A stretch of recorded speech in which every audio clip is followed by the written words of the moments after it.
Hello class, and welcome to the second half of our public policy discussion.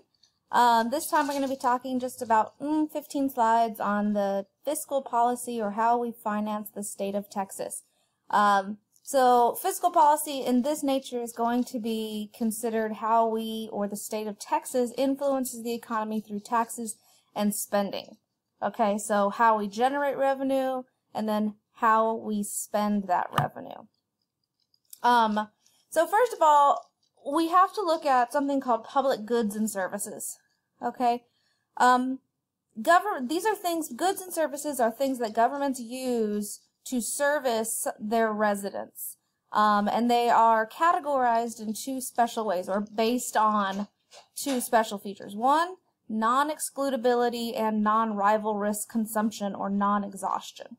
Okay. So when you look at the public goods, a lot of how we generate revenue or how we spend that revenue is going to be based on the consideration of our amount of public goods and services. Non-excludability refers to the good or service not being practical or extremely costly, or it is not practical or it is extremely costly to exclude a resident from receiving that good or enjoying the benefit of that service due to non-payment. Things like fire department or police. It's not practical to exclude somebody from having the service of fire or police based on their ability to pay taxes. Okay. Second, non-rival risk consumption or non-exhaustion means that if somebody uses the fire or the police, it doesn't reduce the amount left for other people to use. It doesn't diminish the availability of it for others. Another one that you could consider to be non-excludable and non-rival risk is education, right? It's not practical to exclude somebody from receiving or enjoying a public education. And if you educate one person, it's not going to take away the education of another person, okay? So a way to think of this is, sorry about that scratching, that's my dog Henry, he's the worst. If you have a pizza, non-excludability would be that it is not practical from having, if you can enjoy a piece of pizza, you still have more pizza left for everybody. It's not practical for you to exclude somebody from enjoying that pizza, another piece of pizza, because they didn't pay for it. If you intend on only eating, you can only eat one slice of pizza, you have 10 more slices of pizza, it's not practical to exclude somebody from enjoying that without paying. And also, now if you're trying to share one slice of pizza, it obviously would be rival risk consumption, but if you have 10 extra slices, that's not going to be pizza that somebody else can't eat. So, some of those, the goods and services are called collective benefits. They're provided to everybody because generally it's better for the public if everybody, like education. The education is a collective benefit. It's provided with no charge because there's a broader benefit to the public. National defense is another one. Okay, it's for everyone's best interest to have that goods or service. Fire department, police, education, things like that are going to benefit the broader public. Alright, so let's move on. There are things that don't fit into either one of those categories. Things like water and electricity are goods and services provided by the local government or state that do not fit into the non-excludability or non-rival risk consumption categories. They fall into a little bit more of a gray area. And it does benefit people to exclude based on non-payment. Water and electricity are not things that if we consume will still be broadly available, right? We know that we have a deficit on water. They're not finite, or they're finite resources. Some other things that government might spend money on or call government expenditures are redistributive goods like welfare programs. However, in Texas, we don't spend too terribly much money out of our general revenue fund or our budget on these programs. Okay, they're redistributive goods, or where government takes money from one group, gives it to somebody else, right? Welfare programs. These are usually relied upon based on block grants or federal money. There's also regulatory goods. These are things that the government has to regulate to prevent overuse of. Very good example of this is water. Okay, common pool resources that can be difficult to exclude, but rivalrous and so easy to exhaust, which means that if somebody uses an excess amount of water, that water is not available to use for somebody else. Okay, so the government must regulate it. This is a really funny quote. In this world, nothing can be said to be certain except death and taxes. Where does the state get the money to pay for all of these collective goods or public goods and services? So in order to pay for them, what do we have to do? Dun, dun, dun. Collect taxes. So the measure of a state's potential to tax the citizens is called its tax capacity. It's the ability of a state to raise revenues and relative to other states. And Texas is actually very comparable to this, roughly equivalent to the national average. We have a very average taxing capacity. However, we do have a below average tax effort, which means that we could tax the state more. Okay, ideally, a state's tax effort would equal its taxing capacity. However, our tax effort is below its capacity. And here I'm going to open up a revenue source from the Comptroller of Texas. So we remember, Comptroller of Texas is going to be the accountant for the state of Texas, the person who tells us how much money we have. Okay, so I'll open that up and I'll refer back to it. So when you look at how we generate revenue or how the state of Texas raises money, obviously taxes, right? The most common single source of revenue for states, including Texas, are consumer taxes. That's things like sales taxes and excise taxes, or taxes that you pay for when you purchase goods. And sometimes those goods or those taxes are already included in the price of the good, or sometimes they're added on as you purchase the thing. We collected about $120 billion in total net revenue in 2018, and that was about 1% increase. I'm sorry, 8.1% increase from last year. And we do not have a state income tax. We are one of 9 states with no income tax, and we have to tax other things to be able to increase that or to make up for that lost revenue.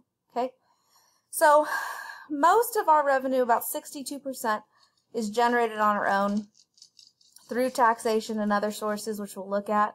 38 comes from the federal government by way of grants or funds. The general average is around 77. So again, we're slightly below our tax effort. Remember that.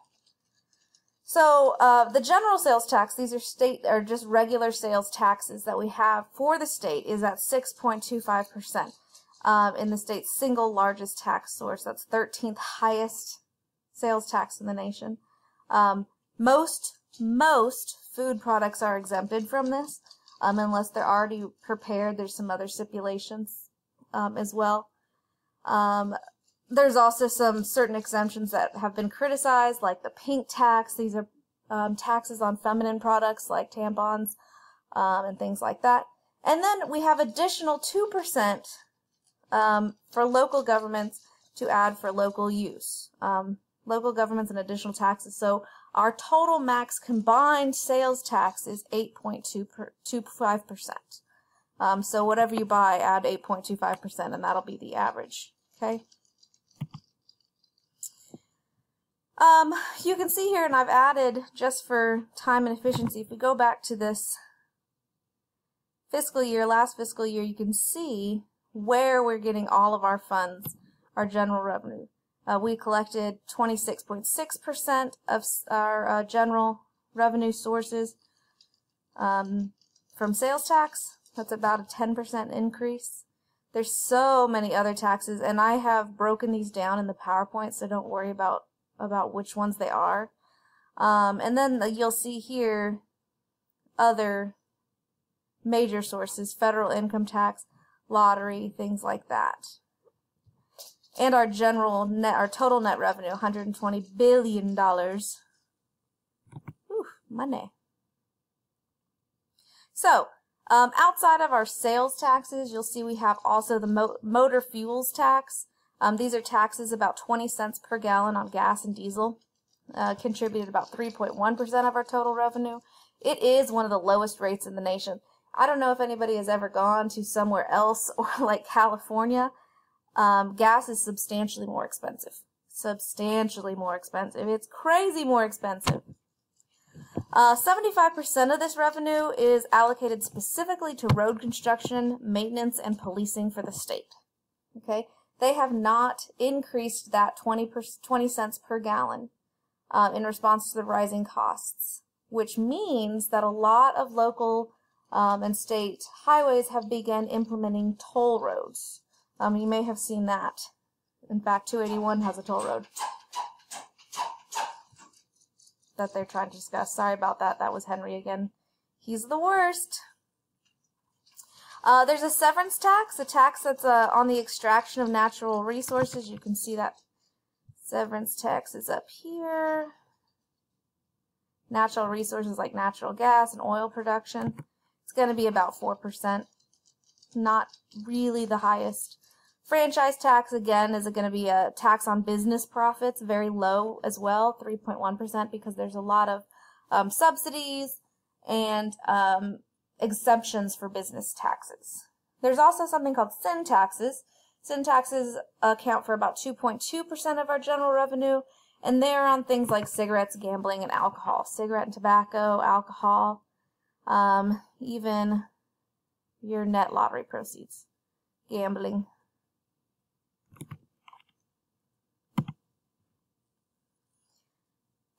So when we continue on the different kinds of taxes, we also have two others. The excise tax. These are taxes that are paid when we purchase something like alcohol. Usually those are already included into the price of the product. And ad valorem taxes. These are going to be based on the value of a property and subject to appraisal. So things like our property taxes. And the Constitution prohibits us from putting a flat ad valorem tax on property.